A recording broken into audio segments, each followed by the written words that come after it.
우리는 인생을 살면서 때로 깨달음이라는 것을 종종 경험합니다. 무엇인가를 깨달았다는 것은 내가 알지 못하는 것을 알았다라는 것을 의미하죠. 깨달았다.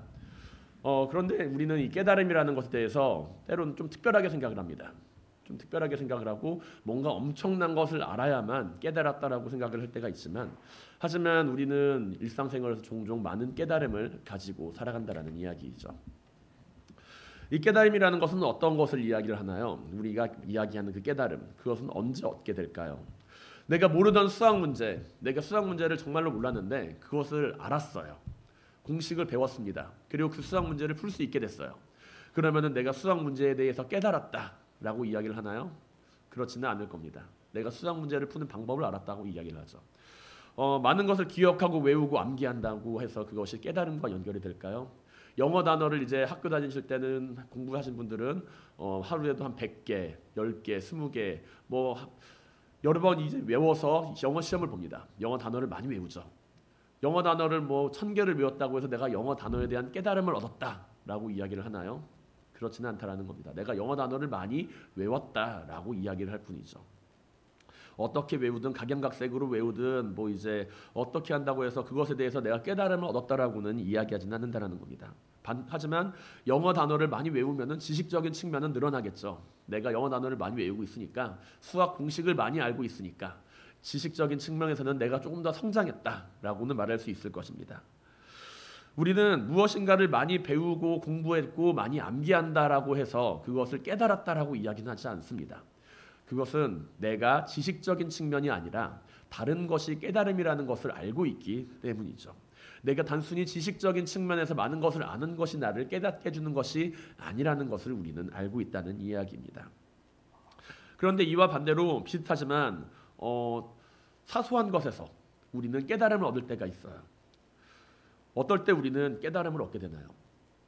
내가 무엇인가를 깨달았다.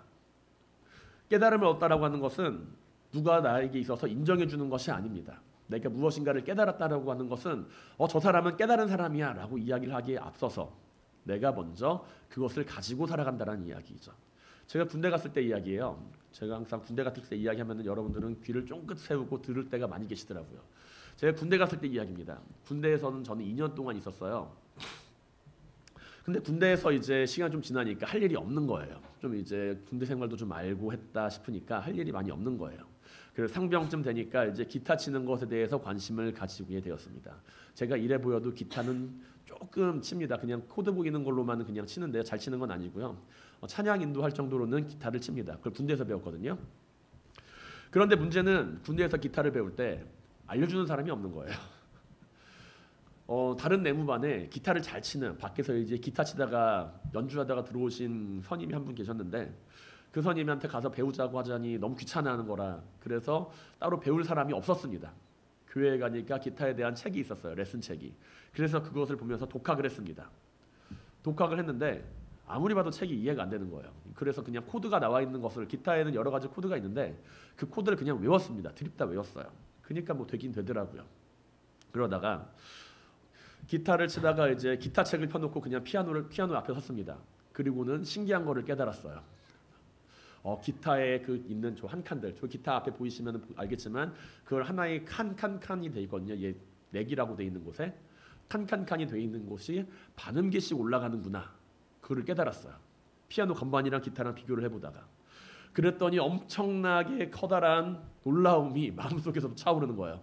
내가 여태까지 공부했던 것이 원리가 이거구나 라는 것을 깨달아서 그 사실을 알고 그 기쁨을 주체하지 못해서 그날 저녁에 내무반에 가자마자 사람들한테 이야기를 했습니다. 그랬더니 사람들의 반응이 어땠을까요? 그래서 뭐? 그래서 뭐? 저는 그게 엄청나게 놀라운 깨달음이었는데, 제가 그 놀라운 사실을 발견하고 가서 이야기를 했더니 그래서 뭐 어쩌라고 그러는 거예요. 그래서 전 거기서 포기하지 않았어요. 다른 내부만에 있는 기타 치는 선임이 있다 그랬잖아요. 그 선임한테 가서 이야기했습니다. 제가 이거를 깨달았습니다. 아 그래? 그거 알고 있었어. 당연한 거잖아 그거. 이제 알았니? 깨달음에 대해서 그것을 보면서 그냥 정말로 사소한 거였거든요. 기타를 치는 것에 대해서 정말로 사소한 거였는데 그런 깨달음을 얻고 나서 그 기쁨을 주체하지 못했던 것은 저뿐이었다라는 거죠. 우리는 깨달음이라고 하는 것에 대해서 종종 마주할 때가 있습니다. 깨달음을 얻게 되었을 때 정말 기뻐요. 내가 모르던 것을 깨닫게 됐을 때, 내가 알지 못하는 것을 깨닫게 되었을 때 나는 정말 기쁩니다. 아, 내가 알고 있었던 이유가, 내가 알고 있었던 게 바로 이런 거였구나. 내가 믿고 있었던 게 이런 거였구나. 내가 알고 있고 내가 믿고 있고 내가 의지했던 게 바로 이런 거였구나 라는 것을 지식적인 측면으로 아는 것이 아니라 그것이 나에게 깨달음으로 다가오게 되었을 때 그것은 내 마음의 기쁨으로 차오르게 된다는 이야기예요. 그리고 그 지식은 아는 것에 그치는 것이 아니라 나의 생활을 바꾸게 됩니다. 제가 그 기타 치는 것에 대해서 그것에 대한 깨달음에 대해서 일부나마 조금이나마 그 사소한 것임을 알게 된 이후로 기타 치는 게 좀 즐거워졌어요. 내가 알았으니까. 그때 당시에는 좀 많이 즐거웠습니다. 여기서 이렇게 하면 되는구나, 여기서 이렇게 하면 되는구나 그 사실을 알고서 즐거웠습니다. 행복했어요. 건강히 운동을 하는 것이 건강에 좋다는 것은 누구나 다 알고 있습니다. 누구나 다 운동하는 것이 건강에 좋다는 것을 알고 있어요. 그런데 그것을 알고 있는 사람은 운동을 하지 않습니다. 운동을 하기는 해도 그냥 해요. 그런데 운동이 건강에 좋다라는 것을 깨달은 사람은 어떻게 될까요? 그 사실을 깨달은 사람은 정말 열심히 합니다. 그리고 즐겁고 행복하게 합니다. 왜냐하면 그 운동이 나한테 내 건강을 지켜준다는 사실을 알고 있기 때문이죠. 어쩌면 조금 과도하게 할지도 모르겠네요. 많은 것을 가지고 있는 사람이 행복한 사람일까요? 많은 것을 가지고 있는 사람이 행복한 사람이라고 생각을 하십니까? 아니라는 거죠. 많은 것을 가지고 있는 사람이 행복한 사람이 아니라 자신이 행복한 사람이라는 것을 깨달은 사람이 행복한 사람입니다. 그렇기에 우리는 예수 그리스도를 아는 사람이 아니라 예수 그리스도를 깨닫는 사람이 되어야 합니다. 주님께서 행하신 그 말씀하신 복음의 진리를 깨달아 알 수 있는 사람들이 되어야 한다는 것이죠. 우리는 성경의 말씀을 듣고서 묵상하며 그것을 깨달아 알아갈 수 있는 사람들이 되어야 합니다. 오늘 본문을 마주하게 되면은 우리는 빌립이라고 하는 한 사람을 마주할 수가 있어요. 빌립. 이 빌립에 대해서 이야기를 할 때 우리는 유명한 이야기를 하나 기억합니다. 바로 에디오피아 내시에 대해서 그 내시를 세례를 주고 그 내시를 이제 성경 공부를 시킨 그 빌립에 대한 이야기거든요. 오늘 내용 그 이야기가 나오기 전의 이야기예요. 빌립이 광야로 가서 에디오피아 내시를 만나기 전에 이런 일이 있었던 거예요. 사마리아 땅에 가서 이런 일이 있었습니다. 빌립에 대해서 우리가 그 이야기를 할 때 왜 빌립은 광야로 가게 되었는가? 왜 빌립은 이러한 일을 행하였는가? 라는 것에 대해서 조금이나마 함께 우리가 생각해 보면서 주님께서 이 빌립을 향하여 하신 그 모습 그리고 빌립이 한 그 모습 안에서 우리가 어떠한 것을 또한 함께 발견할 수 있는지 함께 생각해 보고자 합니다. 먼저 우리가 알아야 할 사실 한 가지는요. 깨달음이라고 하는 것, 말씀에 대한 깨달음이라고 하는 것, 그것은요. 성령 안에서 이루어져야 한다는 이야기예요. 내가 말씀을 듣고 묵상하고 공부하고 모든 그 일련의 과정들이 성령 안에서 이루어질 때 우리는 그 안에서 예수 그리스도를 올바르게 알아갈 수가 있다라는 이야기입니다. 빌립은 성령으로 이끌려서 광야로 갔습니다. 광야로 가서 에디오피아 내시를 만나는 과정 가운데 그 전에 사마리아 땅에 방문을 해요. 사마리아 땅에 가게 됩니다. 하나님의 생각은 언제나 인간의 생각과 같지 않죠. 빌립에 대해서 우리는 과연 어떠한 하나님의 모습을 발견할 수가 있을까요? 빌립은 사도행전 8장에서 사마리아 지역에 복음을 전하는 오늘 우리가 묵상한 바와 같이 사마리아 지역에 복음을 전하면서 많은 일을 행합니다. 큰 복음을 전하면서 많은 사람들을 주님께로 데리고 오는 인물이 돼요. 이 빌립에 대해서 우리는 주님의 제자인 빌립을 떠올릴 수가 있지만 그 빌립은 아니고요.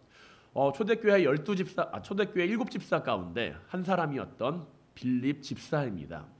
빌립 집사가 이제 주님의 제자인 빌립이 아니라 그 빌립 집사가 사마리아 땅에 가서 그곳에 복음을 전하는 내용의 이야기예요. 주님의 제자인 빌립이 아니라 초대교회의 7집사 가운데 한 사람인 빌립. 그 빌립은 이제 사도 바울이 주님의 사도로서 쓰임을 받기 이전에 교회와 예수님을 믿는 사람들을 박해하기 시작합니다. 예루살렘에서 막 박해를 시작을 해요. 그 과정에 이제 스데반도 순교하고 제자들도 많이 잡히기도 하고 막 그랬거든요.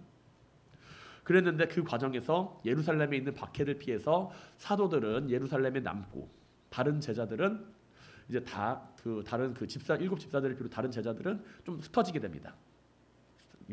예루살렘이 아니라 다른 곳으로요. 그 가운데 이제 빌립 집사는 사마리아 땅으로 가게 된 거예요. 그리고 그곳에서 주님께서 하셨던 것처럼 복음을 전하기 시작합니다. 사도행전 8장 1절에서 말씀처럼 그 예루살렘의 박해를 피해서 사마리아로 갔던 그 빌립이 예루살렘을 떠나 사마리아로 갔던 그 빌립이 사마리아 땅에서 복음을 전했을 때 어떤 일이 벌어졌을까요? 엄청난 일들이 벌어졌습니다. 중풍병자가 낫게 되고요. 그리고 사람들이 귀신 들린 사람들이 귀신이 내어 쫓기게 되고요. 그러니까 사람들이 어떻게 생각을 했을까요? 이 사람을 한번 믿어보자 라는 생각을 하게 돼요. 사마리아 땅에서 진행된 빌립의 사역은 무척 성공적이었습니다. 사람들은 빌립이 보여주는 놀라운 표적에 매료되었고 예수님을 믿기로 결심해요. 수많은 사람들이 빌립에게 나와서 세례를 받습니다. 그리고 빌립은 예수님의 이름으로 그들에게 세례를 줍니다. 그 과정 가운데 시몬이라고 하는 마술사도 있었거든요. 그 시몬이라고 하는 그 마술사는 예수 그리스도를 믿기로 하고 결심을 합니다. 그리고 빌립을 굉장히 열심히 따라다녀요. 빌립이 하는 그 모습을 바라보면서. 그리고 사도행전 8장 8절에서 빌립이 사마리아 성에서 행한 그 일들로 말미암아 그 성경은 기록하기를 그 성에 큰 기쁨이 있었다라고 이야기를 합니다.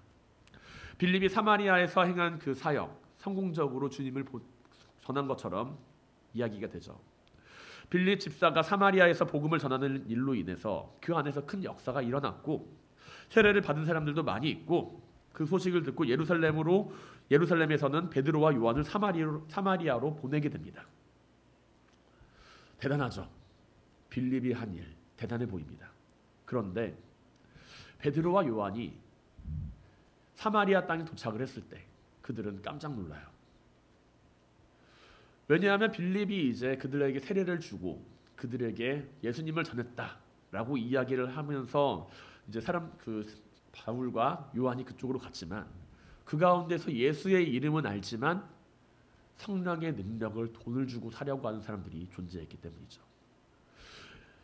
베드로와 이제 요한은 그들에게 물어봅니다. 너희가 성령을 받았니? 라고요. 하지만 그곳에 있는 사람들은 예수는 알아도 나는 성령을 모릅니다. 라고 이야기를 합니다. 사도행전 8장 16절에서는 그 사실을 다음과 같이 기록해요. 이는 아직 한 사람에게도 성령 내리신 일이 없고 오직 주 예수의 이름으로 세례만 받을 뿐이더라 라고요.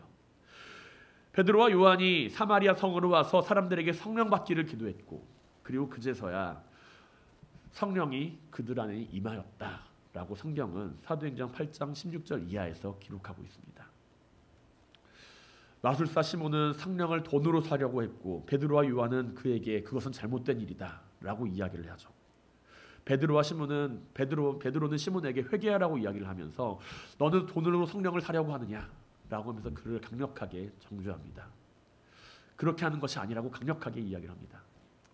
빌립이 사마리아 성으로 가서 했던 일들, 그 일들은 겉으로 보기에는 성공적인 것처럼 보입니다. 많은 사람들이 예수 이름을 믿었고 그 이름 가운데 모였습니다. 예수 이름으로 세례를 받았습니다. 그런데 우리가 과연 이 모습을 바라보게 되었을 때 이것이 진정한 성공인가? 라고 바라본다면 우리는 여기에서 의문점을 가질 수밖에 없다라는 이야기이죠. 많은 사마리아 사람들이 주님을 믿게 되었다는 것은 분명 놀라운 일일 것입니다. 그러나 그 안에 성령 받은 사람이 한 사람도 없었다라는 것 또한 놀라운 일입니다. 사마리아 사람들은 주님을 알고 있긴 했지만 그들이 주님께서 하시는 일들에 대해서 깨닫지 못하고 있다는 것을 바라보게 되었을 때 우리는 성령의 역사가 없는 복음 전도가 가지는 한계성을 분명히 바라볼 수가 있다라는 것이죠. 성 안에서 이루어지는 놀라운 기쁨은 성령이 없이 이루어지는 기쁨이었으며 사마리아인들의 믿음 역시 성령을 마주하고 있지 않은 기쁨이었다라는 이야기입니다. 빌립은 어떤 사람인가요? 우리가 아는 빌립, 7 집사 가운데 한 사람이었던 그 빌립. 사도들이 사람들한테 이야기를 합니다. 사도들이 사람들한테 이야기를 해요. 우리가 이제 7 집사를 세워서 우리가 하는 일을 좀 나누어서 하자. 라고 이야기를 할 때 너희가 이제 사람을 뽑아라, 추천을 해라. 그 가운데 7명이 추천이 됩니다. 성령 받은 사람들, 그리고 봉사에 열심인 사람들, 그 사람들이 뽑혀요. 그 가운데 한 사람입니다. 빌립은 성령 받고 열심히 봉사하는 뛰어난 일꾼이었어요.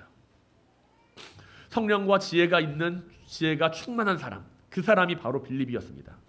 복음을 전하는 일에 있어서도 열심이었습니다. 아무도 가지 않는 사마리아 땅으로 가서 복음을 전했어요. 주님께서 하셨던 것처럼 아무도 가지 않던 그 사마리아 땅에 가서 그들을 향하여서 복음을 전했습니다. 성령 충만하죠. 지혜 있죠. 이방인들, 죄인들로 취급되는 그 사마리아 땅에 가서 복음을 전하죠. 그리고 복음의 능력을 통해서 사람들 가운데서 많은 능력도 행하죠. 귀신도 내어 쫓고 그 가운데 병자들도 고치는 그 놀라운 일을 했던 그 빌립. 그런데 왜 빌립은 그 가운데 성령의 능력을 행하면서도 예수 그리스도만을 전해야만 했을까요? 베드로와 요한을 통해서 사마리아 지역에 온전히 복음이 들어가게 하려는 하나님의 의도의 한 측면일 수도 있겠지만, 우리가 만약에 빌립의 입장이 되어서 생각을 해본다면 자신이 이제 복음을 전했습니다. 사람들이 많이 모였어요. 그리고 베드로와 요한이 왔습니다. 그런데 와서 보니까 이 사람들에게 성령이 없구나 라는 말을 듣게 되었을 때 빌립은 어떤 생각이 들었을까요? 그 제자 빌립은 굉장히 낙심했을 것이라고 저는 생각이 됩니다. 굉장히 큰 충격을 받았을 것이라고 생각이 됩니다.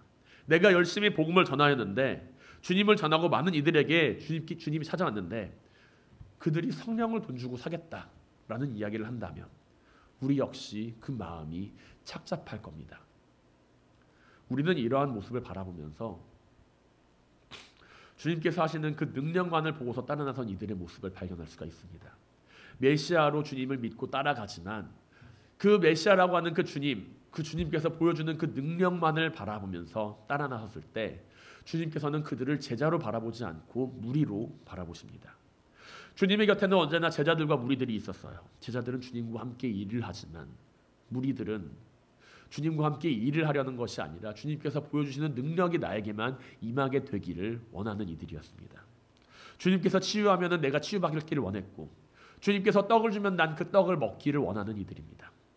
그러나 제자들은 병자가 있으면은 그 병자를 주님께 데려오는 역할을 했고, 주님께서 떡을 나눠주라 하면은 그 떡을 나눠주는 역할을 함께 했던 이들입니다.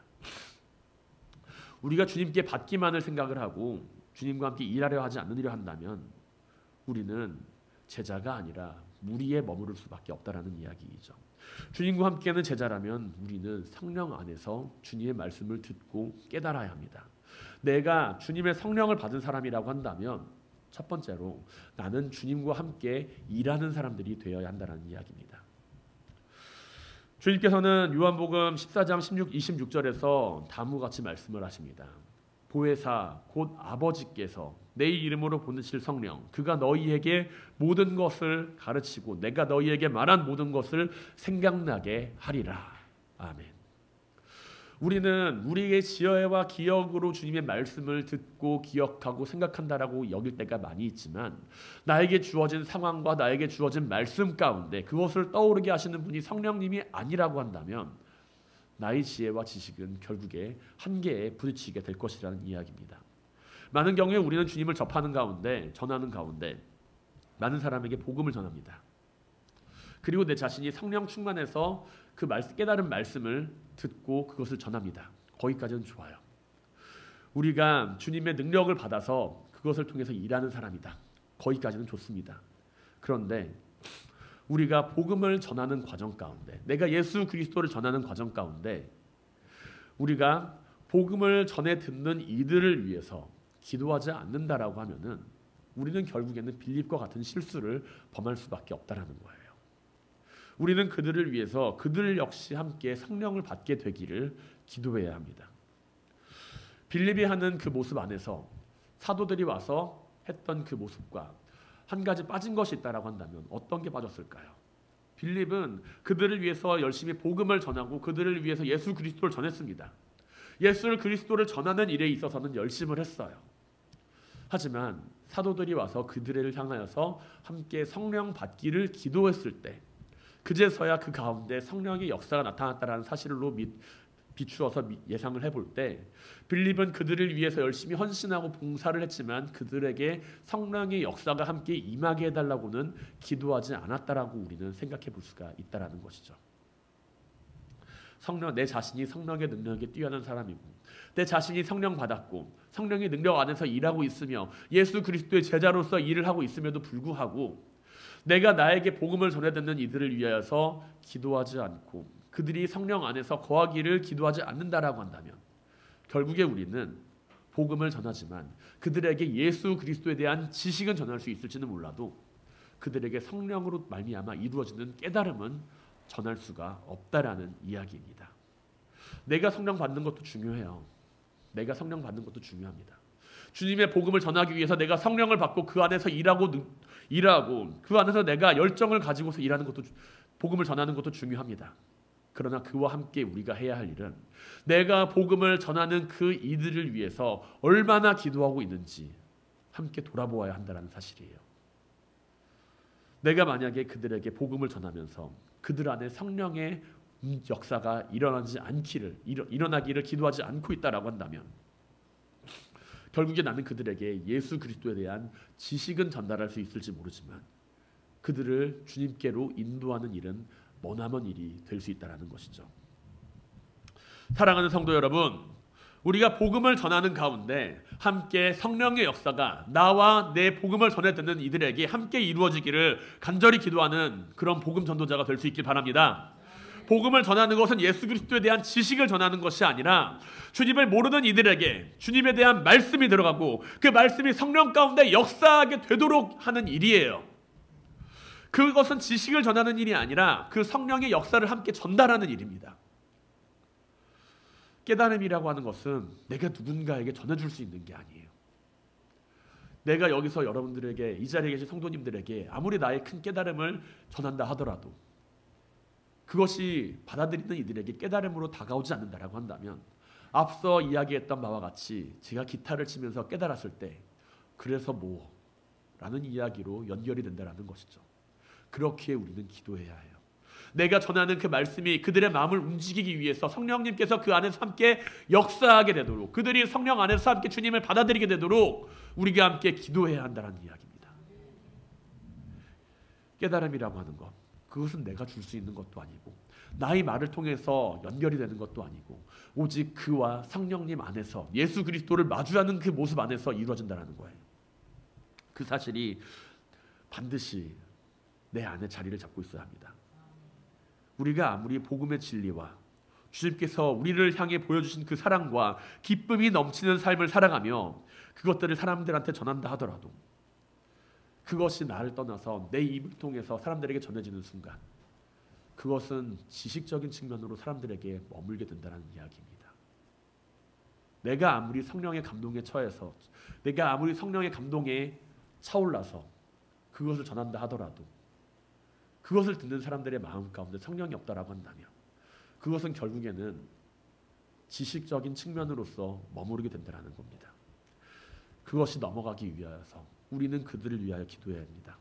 언제나 우리가 내 자신만 아니라 우리의 이웃들을 위해서 성령의 역사를 구하는 모든 성도님들이 되시기를 주님의 이름으로 간절히 축원드립니다. 우리는 세상을 살면서 늘 성공과 실패에 대해서 고민하면서 살아갑니다.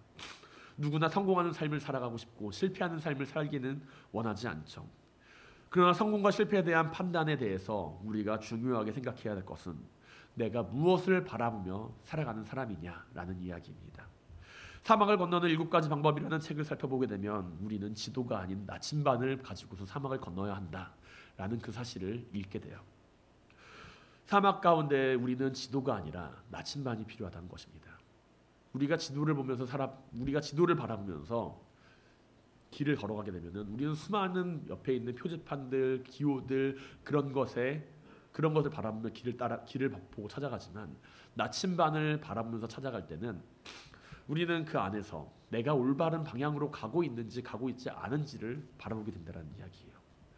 우리가 복음을 전하는 그 목적이 우리가 사람들에게 생명을 전하는 그 목적이 많은 사람들이 예수 그리스도에게 돌아오게 되고자 하는 그 목적이 단순히 사람의 수를 늘리기 위한 목적이 되는 것이 아니라 그 가운데 예수 그리스도의 성령이 그들 가운데 함께 존재하게 될 수 있는 그러한 복음을 전해야 한다라는 이야기이죠. 우리가 잘 알다시피 한국 교회는 많은 성장을 이루었습니다. 그리고 이제 그 성장에서 정체와 하락의 길을 걷고 있는 상황이라고 하는 것이죠. 그동안 한국 교회는 많은 성공 기준을 사람의 숫자를 바라보면서 그 기준을 판단을 했습니다. 물론 그 가운데에서 참된 제자를 만드는 모습도 발견되고 있었지만 대다수의 성공 기준과 판단 기준은 얼마나 많은 사람들이 함께 모여서 그 건물 안에 모여 있는가라는 것이 성공 기준과 판단 기준으로서 작용을 했다는 것이죠. 우리는 늘 숫자를 바라보면서 그 숫자에 민감하게 반응하며 살아갑니다. 그러나 우리가 참된 성공, 인생의 성공과 행복을 바라보고자 한다면 숫자가 아니라 내가 가고 있는 방향을 바라보아야 해요. 빌립의 사역, 사마리아 땅에서 이루어진 그 빌립의 사역, 겉으로 보기에는 많은 사람들이 성공적으로 예수 그리스도에게 모인 사건으로 보입니다. 그러나 그 안에서 우리는 그들이 예수 그리스도를 온전히 알고 있지 않으며 그 안에서 오히려 성령을 돈으로 주고 사겠다라고 하는 그러한 사람이 등장하는 것을 바라보게 되었을 때 단순히 숫자의 성공이 참된 성공이 아님을 바라보게 됩니다. 우리가 복음을 전하는 이들을 위하여서 기도하는 이유, 내가 복음을 전하는 자가 되기 위해서 기도하고 내가 복음을 나에게 전해듣는 그 복음을 전해듣는 이들을 위해서 기도하는 그 이유는 우리의 교회가 많은 사람이 모이기 위해서 그들에게 복음을 전하는 것이 아니라 단 한 사람이라도 그들 가운데 주님의 성령이 함께 임하게 해달라고 우리는 복음을 전하는 거예요. 그것이 내가 전하는 복음의 의미이고 내가 하는 전도의 의미고 내가 일하는 주님의 일꾼의 의미입니다. 우리가 세상 사람들이 성공과 실패에 연연하며 살아갈 때 그것을 바라보는 것이 아니라 주님의 역사를 바라보는 사람들이 될 수 있길 바랍니다. 내가 전하는 그 복음이 많은 사람들의 마음을 움직이는 복음이 되기 위하여 내가 내 자신을 위하여 기도하고 복음을 듣는 이들을 위하여서 기도할 수 있게 되길 바랍니다. 내가 그 안에서 성령을 깨달아 얻게 되는 그 기쁨이 그들에게 전달되기 위해서는 그들도 역시 성령을 받아야 합니다. 우리가 주님을 만나 변화받은 인생이 된 것처럼 우리가 전하는 그 복음을 듣고서 그 복음을 듣는 모든 이들의 마음속에도 함께 성령의 역사가 임하게 되기를 기도하는 모든 성도님들이 되시기를 주님의 이름으로 간절히 축원드립니다. 바울은 에베소서 3장 14절에서 에베소 교회의 성도들을 향하여 다음과 같이 기도합니다. 우리가 함께 그 성경 말씀을 함께 봉독할 수 있기를 원합니다. 함께 봉독하며 나아갑니다. 이러므로 내가 하늘과 땅에 있는 각 족속에게 이름을 주신 아버지 앞에 무릎을 꿇고 비노니 그의 영광의 풍성함을 따라 그의 성령으로 말미암아 너희 속사람을 능력으로 강건하게 하시오며 믿음으로 말미암아 그리스도께서 너희 마음에 계시게 하옵시고 너희가 사람 가운데 뿌리가 박히고 터가 굳어져서 능히 모든 성도와 함께 지식에 넘치는 그리스도의 사랑을 알고 그 너비와 길이와 높이와 깊이가 어떠함을 깨달아 하나님의 모든 충만하신 것으로 너희에게 충만하게 하시기를 구하노라. 우리 가운데서 역사하시는 능력대로 우리가 구하거나 생각하는 모든 것에 더 넘치도록 능히 하실 이에게 교회 안에서와 그리스도 예수 안에서 영광이 대대로 영원 무궁하기를 원하노라. 아멘. 주님의 성령의 능력이 이 자리에 계신 모든 성도님들과 함께 하시길 바랍니다. 주님의 성령의 능력이 우리가 복음을 전하는 그 자리에 함께 할 수 있길 바랍니다. 주님의 성령의 능력이 내가 복음을 전하는 이들에게 함께 할 수 있는 복음 전도자가 될 수 있길 바랍니다. 이를 위하여서 우리가 언제나 기도하고 성령의 능력을 사모하며 내가 하는 그 일이 주님의 성령을 전하는 그 일임을 깨닫고 함께 기도하는 가운데 그 모든 역사를 감당하는 모든 성도님들이 되시기를 주님의 이름으로 간절히 축원드립니다.